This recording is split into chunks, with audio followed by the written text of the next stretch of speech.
Hi, Bill Pfeiffer speaking.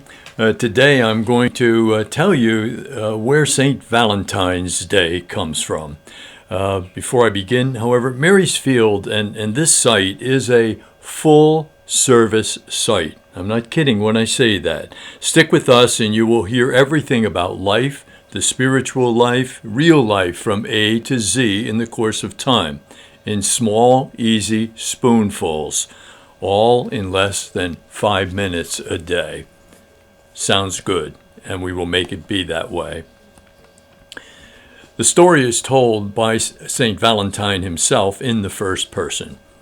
You think of me once a year, but you probably don't really know me. My name is Saint Valentine, and here's my story. I was a Catholic priest in Rome during the 3rd century. That was over 1700 years ago.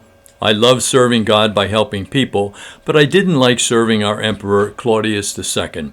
Most people didn't like him. In fact, he was so mean that he was called Claudius the Cruel.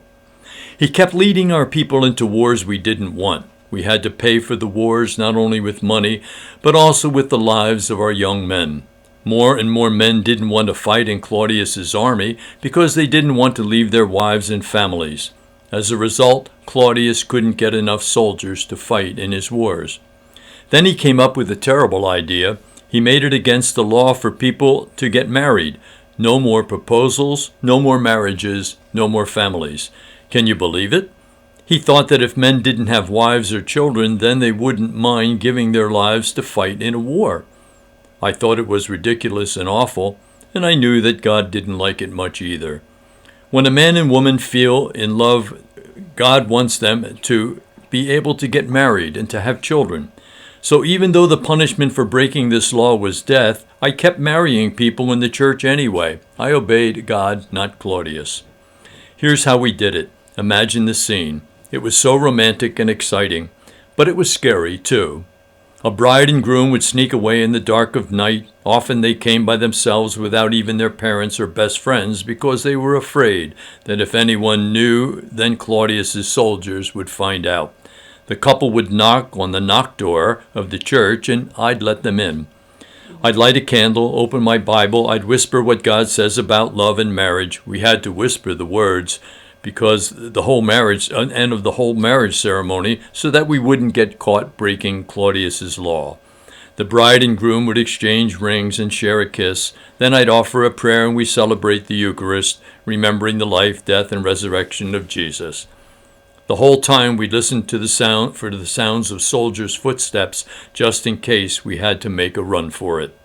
One night we did hear the footsteps. Thank God the bride and groom got away before the soldiers got here, but I was caught and thrown in jail. Emperor Claudius told me and everyone else in Rome that I was going to be killed for defying him and breaking his law against marriage.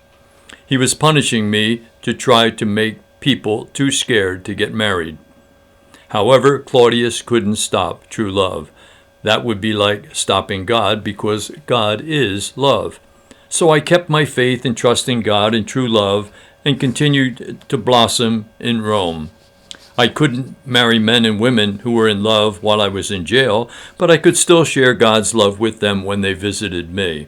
And many people did visit me. They'd throw flowers and notes into my window or slide them under my door because they wanted me to know that they too believed in true love and that they appreciated how I had performed the secret marriages for them.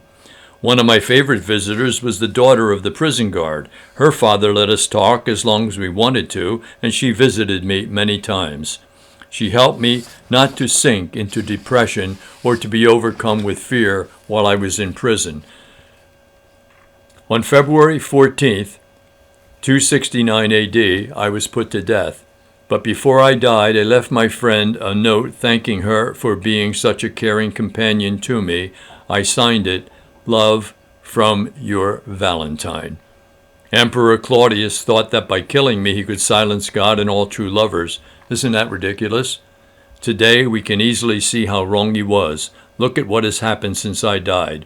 February 14th was set aside as a religious holiday in 496 AD by Pope Gelasius and has been celebrated as Valentine's Day in places all around the world since. I have become known as the patron saint of lovers, and every year on the day that bears my name, true lovers, fiancés, spouses, family members, and friends share flowers, poems, and special greetings called Valentines.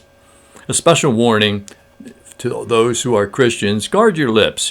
Be careful not to admit to anyone that Valentine's Day has any possible Christian connections. You might offend someone.